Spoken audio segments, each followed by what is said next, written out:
ದೇವರು ಪ್ರೀತಿಸುವ ಪ್ರೀತಿಯ ಬಿಗ್ ಜೆ ಟಿ ವಿ ಪ್ರಿಯ ವೀಕ್ಷಕರಿಗೆ ನಮ್ಮ ಕರ್ತನಾದ ಯೇಸು ಕ್ರಿಸ್ತನ ಹೆಸರಿನಲ್ಲಿ ನಿಮ್ಮನ್ನು ವಂದಿಸಿ ಸ್ವಾಗತ ಬಯಸ್ತಿದ್ದೇವೆ. ಬನ್ನಿರಿ, ದೇವರ ವಾಕ್ಯವನ್ನು ನಾವು ಇಂದು ಅಧ್ಯಯನ ಮಾಡಿಕೊಳ್ಳೋಣ. ದೇವರ ವಾಕ್ಯವನ್ನು ಯಾಕೆ ಅಧ್ಯಯನ ಮಾಡಿಕೊಳ್ಳಬೇಕು? ಇದೇ ಅಧ್ಯಾಯ ಯೆರೆಮೀಯ 15ರಲ್ಲಿ ಅನಂತರ ನಾವು ನೋಡಿಕೊಳ್ಳಲಿಕ್ಕಿದ್ದೇವೆ. ಸರಿ, ಸದ್ಯಕ್ಕೆ ನಾವು ಮೊದಲನೇ ವಚನವನ್ನು ನಾವು ನೋಡೋಣ. ಯೆಹೋವನು ನನಗೆ ಹೀಗೆ ಹೇಳಿದನು. ದೇವರು ಮತ್ತೆ ಮತ್ತೆ ಮತ್ತೆ ದೇವ ಜನರ ಜೊತೆಯಲ್ಲಿ ಮಾತನಾಡುವಂಥ ಒಂದು ಸಂಗತಿಯನ್ನು ನಾವು ದೇವರ ವಾಕ್ಯದಲ್ಲಿ ನೋಡ್ಕೊಳ್ತೀವಿ. ಮತ್ತೆ ಮತ್ತೆ ದೇವರ ಜನರ ಹತ್ರ ಮಾತಾಡಬೇಕು. ಆದಿಕಾಂಡದಿಂದ ಮಲಾಕಿಯವರೆಗೆ 2084 ಟೈಮ್ಸ್ ದೇವರು ಮಾತಾಡಿದನು. ಯೆಹೋವನ ಮಾತು, ಯೆಹೋವ ನನಗೆ ಹೀಗೆ ಹೇಳಿದನು. The word of the lord came to thus saith the lord ಎಂಬಂಥ ಪದ 2084 ಸಾರಿ ಬರ್ತದೆ ಎಂಬುದಾಗಿ ಒಬ್ಬ ವೇದಶಾಸ್ತ್ರಜ್ಞರು ಇದನ್ನು ಲೆಕ್ಕಿಸಿದ್ದಾರೆ. ಮತ್ತು ಅವರ ಹೆಸರು ಕ್ಲಾರೆನ್ಸ್ ಲಾರ್ಕಿನ್ ಎಂಬಂಥ ಮಹಾಭಕ್ತರು. ಸರಿ, ಈಗ ಮೊದಲನೇ ವಚನದಲ್ಲಿ ದೇವರು ಯೆರೆಮೀಯನಿಗೆ ಈ ರೀತಿಯಾಗಿ ಹೇಳ್ತಾನೆ. ಮೋಶೆ, ಭಾಳ ದಿನ ಆದಮೇಲೆ ದೇವರು ಮೋಶೆ ಬಗ್ಗೆ ಮಾತಾಡ್ತಿದ್ದಾರೆ. ಸ್ವಲ್ಪ ನೋಡೋಣ, ಕೇಳಿಸ್ಕೊಳ್ಳೋಣ ಏನು ಹೇಳ್ತಾರೆ ಅಂತ. ಮೋಶೆಯು ಸಮುವೇಲನು ನನಗೆ ವಿಜ್ಞಾಪಿಸಿದರೂ ನನ್ನ ಮನಸ್ಸು ಈ ಜನರ ಕಡೆಗೆ ತಿರುಗದು. ಭಾಳ ಸ್ಟ್ರಾಂಗ್ ಮಾತಲ್ವ? ಮೋಶೆ ಬಂದು ಮಹಾಪ್ರಾರ್ಥನೆಯ ವೀರ. ಸಮುವೇಲನು ಕೂಡ ಪ್ರೇಯಿಂಗ್ ಪರ್ಸನ್. ಆದರೆ ಇಬ್ಬರು ವ್ಯಕ್ತಿಗಳು ಆದಿಕಾಂಡದಿಂದ ಯೆರೆಮೀಯನವರೆಗೆ ಇರುವ ವ್ಯಕ್ತಿಗಳಲ್ಲಿ ದೇವರು ಇಬ್ಬರು ವ್ಯಕ್ತಿಗಳನ್ನೇ ಚೂಸ್ ಮಾಡಿದ್ದಾರೆ ನೋಡ್ರಿ. Moses, Samuel. ಮೋಶೆ ಬಗ್ಗೆ ಮೋಸ್ಟ್ಲಿ ಯಾಕೆ ದೇವರು ಎಷ್ಟೋ ಜನರು ಇದ್ದಾರೆ, ಅದರಲ್ಲಿ ಒಬ್ಬರ ಹೆಸರು ಮೋಶೆ ಹೆಸರು ಫಸ್ಟ್ ದೇವರು ಆರಿಸ್ಕೋಬೇಕಂದ್ರೆ ಏನಾದರೂ ಕಾರಣ ಇರಬೇಕು. ಏನು ಕಾರಣ ಇದೆ ಎಂಬುದಾಗಿ ತಿಳ್ಕೊಳ್ಬೇಕಾ? ಒಂದು ವಾಕ್ಯ ನನಗೆ ನೆನಪಿಗೆ ಬರ್ತಿದೆ, ಅದನ್ನು ನೋಡೋಣ. Aranya Kanda, the book of numbers, ಮತ್ತು ಅದರಲ್ಲಿ 12ನೇ ಅಧ್ಯಾಯ, ಚಾಪ್ಟರ್ 12 ಮತ್ತು 3ನೇ ವಚನದಲ್ಲಿ ಈ ರೀತಿಯಾಗಿದೆ. ಆ ಮೋಶೆ ಭೂಮಿಯ ಮೇಲಿರುವ ಎಲ್ಲ ಮನುಷ್ಯರಿಗಿಂತಲೂ ಬಹು ಸಾತ್ವಿಕನು. The most humblest person on the face of the earth. ಭೂಮಿಯಲ್ಲಿ ಅತ್ಯಂತ ದೀನನಾದ ವ್ಯಕ್ತಿ ಮೋಶೆ. ವಾವ್! ಹಾಗಾದರೆ ಆ ದೀನನಾದ ವ್ಯಕ್ತಿ ಪ್ರಾರ್ಥನೆ ಮಾಡಿದರೂ ನಾನು ಕೇಳೋದಿಲ್ಲ ಅಂದರೆ ಕೇಳ್ತಾನೆ, ದೇವರು ಕೇಳ್ತಾನೆ ಖಂಡಿತವಾಗಿ ದೀನನ ಪ್ರಾರ್ಥನೆಯನ್ನು. ಆದರೆ ಇವರ ಪಾಪ ಭಾಳ ಮಿತಿ ಮೀರಿಬಿಟ್ಟಿದೆ, ಆದ ಕಾರಣ ನಾನು ಮೋಶೆ ಪ್ರೇಯರ್ ಮಾಡಿದರೂ ಕೇಳಿಸ್ಕೊಳ್ಳಲ್ಲ. ಯೆರೆಮೀಯನ ಪ್ರೇಯರ್ ಮಾಡಿದ್ರು, ಯೆರೆಮೀಯನಿಗೆ ಪ್ರೇಯರ್ ಮಾಡಬೇಡ ಇವ್ರಿಗಾಗಿ ಅಂತ ದೇವರು ಹೇಳ್ತಾನೆ. ಇನ್ನೊಬ್ಬ ವ್ಯಕ್ತಿ ಯಾರಂತ ಹೇಳ್ಬಿಟ್ಟು ನೋಡುವಾಗ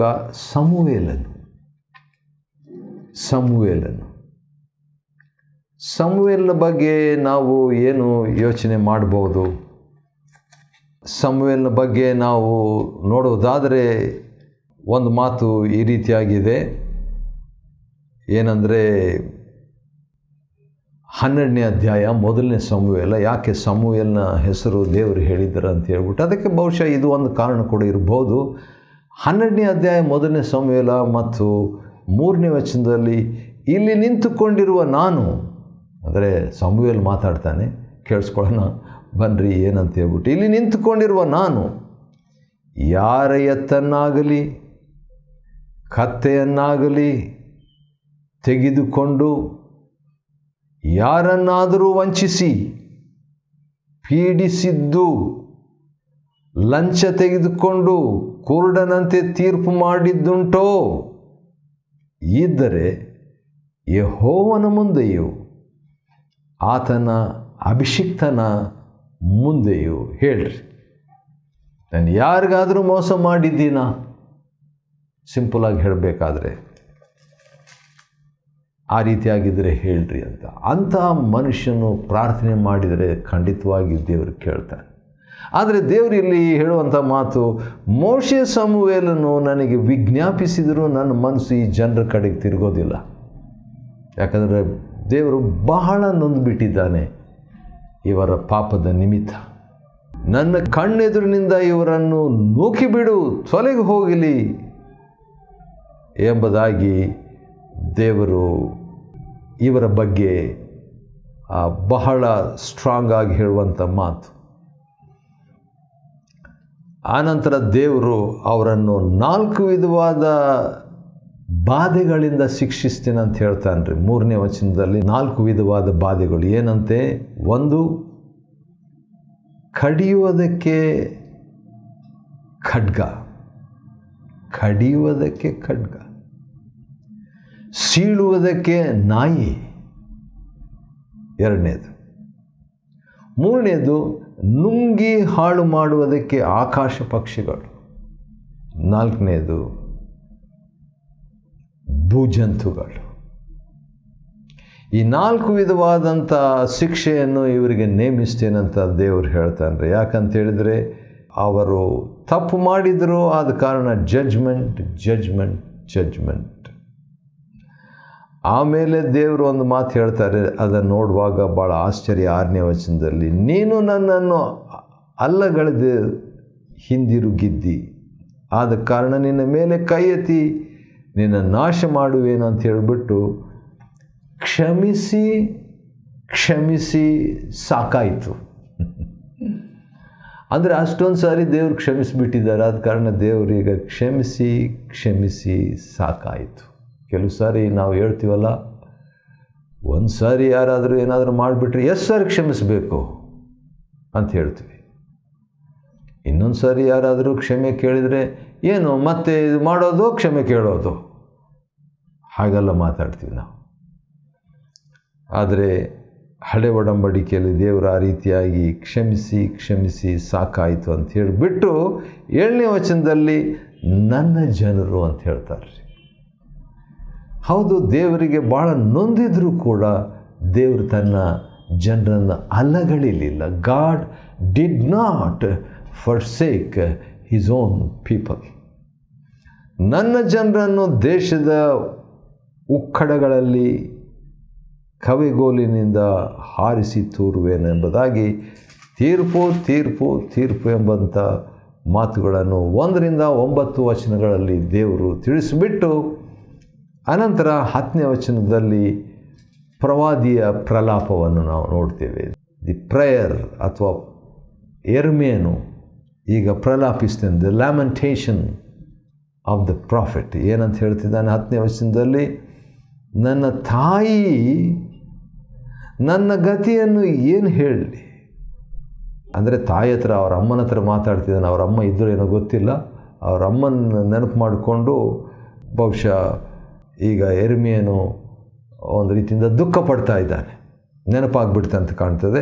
ನನ್ನ ತಾಯಿ ನನ್ನ ಗತಿಯನ್ನು ಏನು ಹೇಳಲಿ, ನಿನ್ನ ಗರ್ಭದಿಂದ ಬಂದ ನಾನು ಲೋಕದವರೆಲ್ಲರಿಗೆ ಜಗಳಗಂಟಿಗನು ವ್ಯಾಜ್ಯಗಾರನು ಆಗಿದ್ದೇನಲ್ಲ.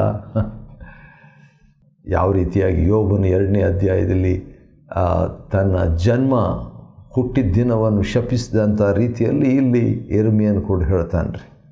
ಹೌದು, ನಾನು ಹಣವನ್ನು ಬಡ್ಡಿಗೆ ಕೊಟ್ಟವನಲ್ಲ, ತೆಗೆದುಕೊಂಡವನೂ ಅಲ್ಲ, ಆದರೂ ನನ್ನನ್ನು ಎಲ್ಲರೂ ಬೈತಾರೆ. ಪಾಪ ಯೆರೆಮೀಯನು ಅಳುವ ಪ್ರವಾದಿ ಸ್ವಲ್ಪ ಮೆಲಂಕಾಲಿ ಅಂತ ಹೇಳ್ತಾರೆ. ಅಂದರೆ ಪ್ರಾಕೃತ ಸ್ವಭಾವಗಳು 4 ಇದೆ. ಮೆಲಂಕಾಲಿ ಅಂದರೆ ದುಃಖ ವ್ಯಕ್ತಿ. ಕೊಲರಿಕ್ ಅಂದರೆ ಭಾಳ ಒರಟಾದ ವ್ಯಕ್ತಿ. ಸ್ಯಾಂಗ್ವಿನ್ ಅಂತ ಹೇಳಿದರೆ ಹಾಸ್ಯದ ವ್ಯಕ್ತಿ. ಮತ್ತು 4ನೇದಾಗಿ ಪ್ಲೆಗ್ಮ್ಯಾಟಿಕ್, ಸ್ಥಿರವಾದ ವ್ಯಕ್ತಿ. 4 ವಿಧವಾದ ಜನರು ಇದ್ದಾರಂತೆ, ಅಥವಾ ವ್ಯಕ್ತಿಗಳಲ್ಲಿ ಒಬ್ಬರೇ ವ್ಯಕ್ತಿ ಆದರೆ 4 ಸ್ವಭಾವಗಳ ವ್ಯಕ್ತಿಗಳು ಲೋಕದಲ್ಲಿದ್ದಾರೆ ಅಂತ ಹೇಳ್ಬಿಟ್ಟು. ಆ ಲೆಕ್ಕದಲ್ಲಿ ನೋಡಿದರೆ ಯೆರೆಮೀಯನು ಮೆಲಂಕಾಲಿ ಅಂದರೆ ಭಾಳ ಬೇಗನೆ ದುಃಖ ಪಟ್ಬಿಡುವಂಥ ವ್ಯಕ್ತಿ. ಆದ ಕಾರಣ ಎಲ್ಲರೂ ನನ್ನನ್ನು ಬೈತಾರೆ. ಯಾರೋ ಒಬ್ಬರು ಒಂದು ಸಾರಿ ನನಗೆ ಲೆಟ್ರ್ ಬರೆದಿದ್ರು. ಆ ದಿವಸಗಳಲ್ಲಿ ಬೈದ್ಬಿಟ್ಟು, ಅಯ್ಯ ನನ್ನ ತಾಯಿನೇ ನೀನು ನನಗೆ ಭಾರವಾಗಿದ್ದಿ ಅಂತ ಹೇಳಿಬಿಟ್ರು ಅಂತ ಭಾಳ ದುಃಖದಿಂದ. ನಾನು ಹೇಳಿದೆ, ನೀವು ಎಷ್ಟು kg ಇದ್ದೀರಾ, ವೆಯ್ಟು ನಿಮ್ಮದು ಅಂತ ಕೇಳಿದಾಗ ಸುಮಾರು 35-37 ಅಂತ ಹೇಳಿದರು. ಭೂಮಿಗೆ ನಾವೆಲ್ಲರೂ ಭಾರವಾಗಿಯೇ ಇದ್ದೀವಿ, ಅದು ಸಾಮಾನ್ಯನೇ, ಅದರಲ್ಲಿ ಏನು ತಪ್ಪಿಲ್ಲ. ಆದರೆ ನಮ್ಮ ಭಾರವನ್ನೆಲ್ಲ ದೇವರಿಗೆ ಕೊಡಬೇಕು ಎಂಬುದಾಗಿ ಒಂಥರ ಹಾಸ್ಯದಿಂದಲೂ ಅದೇ ಸಂದರ್ಭದಲ್ಲಿ ಅರ್ಥ ಮಾಡಿಕೊಳ್ಳೋ ರೀತಿಯಿಂದಲೂ ಹೇಳಿದೆ. ಸರಿ, ಮುಂದೆ ನೋಡುವಾಗ ಇದಕ್ಕೆ ಯೆಹೋವನು, ಈಗ ಪ್ರವಾದಿ ತನ್ನ ಒಂದು ಪರ್ಸ್ನಲ್ ಹರ್ಟ್, ತನ್ನ ನೋವನ್ನು ದೇವ್ರ ಮುಂದೆ ಹಂಚಿಕೊಳ್ತಾರೆ. ಎಲ್ಲರೂ ಬೈತಾ ಇದ್ದಾರೆ ಸ್ವಾಮಿ ನನಗೆ ಅಂತ ಹೇಳುವಾಗ, ದೇವ್ರು ನೋಡ್ರಿ ಯೆರೆಮೀಯನ ಹತ್ರ ಮಾತಾಡ್ಬಿಟ್ಟು ಏನು ಹೇಳ್ತಾರಂತ 15ನೇ ಅಧ್ಯಾಯ ಯೆರೆಮೀಯನ ಗ್ರಂಥ 11ನೇ ವಚನದಲ್ಲಿ, ಇದಕ್ಕೆ ಯೆಹೋವನು ನಿನಗೆ ಮೇಲಾಗುವಂತೆ ನಿಶ್ಚಯವಾಗಿ ನಿನ್ನನ್ನು ಬಿಡುಗಡೆ ಮಾಡುವೆನು. ಪ್ರವಾದಿ ಯಥಾರ್ಥವಂತನು, ಭಕ್ತಿವಂತನು, ಪ್ರಾರ್ಥಿಸುವಂಥವನು, ದುಃಖ ತನ್ನ ಜನರಿಗಾಗಿ ದುಃಖ ಪಡುವವನು. ಅಂಥವರಿಗೆ ದೇವರು ಮೇಲನ್ನು ಮಾಡ್ತಾರೆ. God will do exceedingly good to his own people, especially his servants. ಯಾಕಂದರೆ ಯೆರೆಮೀಯನ ಅಂತ ಹೇಳಿದ್ರೆ, ನಿನಗೆ ಮೇಲನ್ನು ಬರಮಾಡುವೆನು. I will lift you, I will rise you, ನಾನು ನಿನ್ನ ಮೇಲಕ್ಕೆತ್ತೇನೆ, ನಿನಗೆ ಸ್ಥಾಪಿಸ್ತೇನೆ, ನೀನು ಒದಗಿಸ್ತೇನೆ ಅಂಥೇಳಿ ಅವನ ಹೆಸರು. ಅದೇ ರೀತಿಯಾಗಿ ನಿನಗೆ ಮೇಲಾಗುವಂತೆ ನಿಶ್ಚಯವಾಗಿ ನಿನ್ನನ್ನು ಬಿಡುಗಡೆ ಮಾಡುವೆನು. ನಿಜ ನಿಜವಾಗಿ ನಿನ್ನ ಶತ್ರುವನ್ನು ಕೇಡಿನಲ್ಲಿಯೂ ಇಕ್ಕಟ್ಟಿನಲ್ಲಿಯೂ ನಿನಗೆ ಶರಣಾಗತರನ್ನಾಗಿ ಮಾಡುವೆನು. Wow, what A promise! ಏನಂತೆ? ದೇವ್ರ ಸೇವಕರಿಗೆ ಅಥವಾ ದೇವ್ರ ಸೇವೆ ಮಾಡುವಂಥವರಿಗೆ ಕೊಡುವಂಥ ವಾಗ್ದಾನ ಅಂತ ತಗೋಬಹುದು. ಅದೇನಂತ ಹೇಳಿದ್ರೆ, ನಿನ್ನ ಶತ್ರುವನ್ನು ಕೇಡಿನಲ್ಲಿಯೂ ಇಕ್ಕಟ್ಟಿನಲ್ಲಿಯೂ ನಿನಗೆ ಶರಣಾಗತನನ್ನಾಗಿ ಮಾಡುವೆ. Wow! I will make your enemies to surrender to you. ನಮ್ಮ ಎನಿಮೀಸ್ 3 ಎನಿಮೀಸ್ ಇದ್ದಾರೆ, 3 ವಿಧವಾದ ಎನಿಮೀಸ್. ಆತ್ಮಿಕ ಎನಿಮೀಸ್, ಆತ್ಮಿಕ ವೈರಿಗಳು. ಎಕ್ಸಾಂಪಲ್, ಸೈತಾನ ಮತ್ತು ದೆವ್ವಗಳು. ಅಕ್ಷರಿಕ ಎನಿಮೀಸ್, ಲಿಟ್ರಲ್ ಎನಿಮೀಸ್, ಅಕ್ಷರಿಕ ವೈರಿಗಳು. ಅಂದರೆ ನಿಜವಾಗಿ ಒಬ್ಬರಿಬ್ಬರು ನಮಗೆ ಅಗೇನ್ಸ್ಟ್ ಆಗಿ ಇರುವಂಥ ವ್ಯಕ್ತಿಗಳು, ಅವರಂದರೆ ನನಗೆ ಇಷ್ಟ ಇಲ್ಲ ಅನ್ನುವಂಥವ್ರು ಇದ್ದಾರೆ ಭೂಮಿಯಲ್ಲಿ. 3ನೇದಾಗಿ ಆಂತರಿಕ ವೈರಿಗಳು, ಇನ್ವರ್ಡ್ ಎನಿಮೀಸ್. ಯಾರದು ಇನ್ವರ್ಡ್ ಎನಿಮೀಸ್ ಅಂತ ಕೇಳ್ತೀರಾ? ಕೋಪ, ದ್ವೇಷ, ಹೊಟ್ಟೆಕಿಚ್ಚು, ಗರ್ವ, ಚಿಂತೆ, ಹಣದಾಶೆ, ಮೋಹ, ಮೋಸ, ಅಪನಂಬಿಕೆ, ಗರ್ವ, ಇವೆಲ್ಲ ಒಳಗಿನ ಎನಿಮೀಸ್ರಿ ಇವು. ಈ ಒಳಗಿನ ವೈರಿಗಳು ಕಾಣಿಸ್ಕೊಳ್ಳಲ್ಲ ಸಾಮಾನ್ಯವಾಗಿ, ಭಾಳ ಸ್ಮೈಲ್ ಮಾಡಿ ಕವರ್ ಮಾಡ್ಕೊಳ್ತೀವಿ ನಾವು, ಮೇಕಪ್ ಮಾಡಿಕೊಂಡು. ಆದರೆ ನಿಜವಾದ ವೈರಿಗಳು ಅನುಕೂಲವಾದ ಸಮಯದಲ್ಲಿ ಹೊರಗೆ ಬಂದುಬಿಡ್ತಾವ್ರೆ. ಆದರೆ ದೇವರು ಹೇಳುವಂಥದ್ದು, ನಿನ್ನ ಶತ್ರುವನ್ನು ಕೇಡಿನಲ್ಲಿಯೂ ಇಕ್ಕಟ್ಟಿನಲ್ಲಿಯೂ ನಿನಗೆ ಶರಣಾಗತನನ್ನಾಗಿ ಮಾಡುವೆನು. ವಾವ್!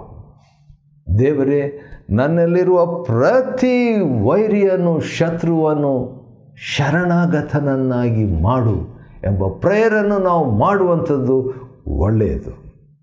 ಆ ರೀತಿಯಾಗಿ ಮಾಡುವಾಗ ಯೆರೆಮೀಯನ ಅನುಭವ ನಮಗಾಗ್ತದೆ. ಯೆರೆಮೀಯನ ಅನುಭವ ಅಂದರೆ ಏನರ್ಥ? ದೇವರು ನಮ್ಮನ್ನು ಎಬ್ಬಿಸುವ ಅನುಭವ. God lifting up kind of experience.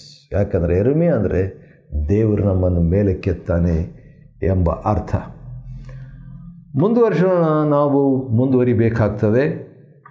13ನೇ ವಚನದಿಂದ 21ನೇ ವಚನದವರೆಗೆ ನೋಡುವಾಗ ಯೆರೆಮೀಯನಿಗೆ ದೇವರು ಮಾತನಾಡುವಂಥದ್ದು. ಅದರಲ್ಲಿ ಮುಖ್ಯವಾಗಿ ಒಂದು ವಿಷಯ ನಾನು ಹೇಳಬೇಕಾದ ಏನಂತ ಹೇಳಿದ್ರೆ 16ನೇ ವಚನ. ಅದರಲ್ಲಿ ಈ ರೀತಿಯಾಗಿದೆ, ನನಗೆ ದೊರೆತ ನಿನ್ನ ಮಾತುಗಳನ್ನು ಆಹಾರ ಮಾಡಿಕೊಂಡಿನದು. Word of God is food. ನಿನ್ನ ನುಡಿಗಳು ನನಗೆ ಹರ್ಷವು, ಹೃದಯಾನಂದವು ಆದವು. Every time you handle the word of God, it makes you happy. ದೇವರ ವಾಕ್ಯ ಊಟ, ದೇವರ ವಾಕ್ಯ ಆನಂದ, ಹರ್ಷ. ಇಷ್ಟು ಸಾಕಲ್ವ ಯಾಕೆ ದೇವ್ರ ವಾಕ್ಯ ಓದಬೇಕು ಅಂತ ಹೇಳ್ಬಿಟ್ಟು? ಯಾಕಂದರೆ ನಮ್ಮ ಜೀವಮಾನವೆಲ್ಲ ನಾವು ಸ್ಟ್ರಾಂಗ್ ಆಗಿರಬೇಕು. ಮತ್ತು ಆ ರೀತಿಯಾಗಿ ಹೇಳಿಬಿಟ್ಟು ದೇವರೊಂದು ಮಾತು ಹೇಳ್ತಾರೆ, ನೀನು ನನ್ನ ಸಮ್ಮುಖದಲ್ಲಿ ನಿಲ್ಲುವಂತೆ ನಾನು ಮಾಡುವೆನು. 19ನೇ ವಚನ, ತುಚ್ಛವಾದವನ್ನು ನಿರಾಕರಿಸಿ ಅಮೂಲ್ಯವಾದದ್ದನ್ನು ಪ್ರಕಾಶಪಡಿಸಿರಿ ನನ್ನ ಬಾಯಿ ಅಂತಿರು. You will become like my mouth. Wow! ದೇವರ ಬಾಯಿಯಂತೆ ಯೆರೆಮೀಯನು ಇದ್ದನು. ನಾವು ಕೂಡ ಆ ರೀತಿಯಾಗಿರುವಂತೆ ದೇವರು ಸಹಾಯ ಮಾಡಲಿ. ಯೆರೆಮೀಯನ ಗ್ರಂಥ 15ನೇ ಅಧ್ಯಾಯವನ್ನು ಅಧ್ಯಯನ ಮಾಡಿಕೊಳ್ಳುವಂತೆ ದೇವರು ಕೊಟ್ಟ ಕೃಪೆಗಾಗಿ ಆತನಿಗೆ ಸ್ತೋತ್ರವಾಗಲಿ. ದೇವರು ನಿಮ್ಮನ್ನು ಆಶೀರ್ವದಿಸಲಿ.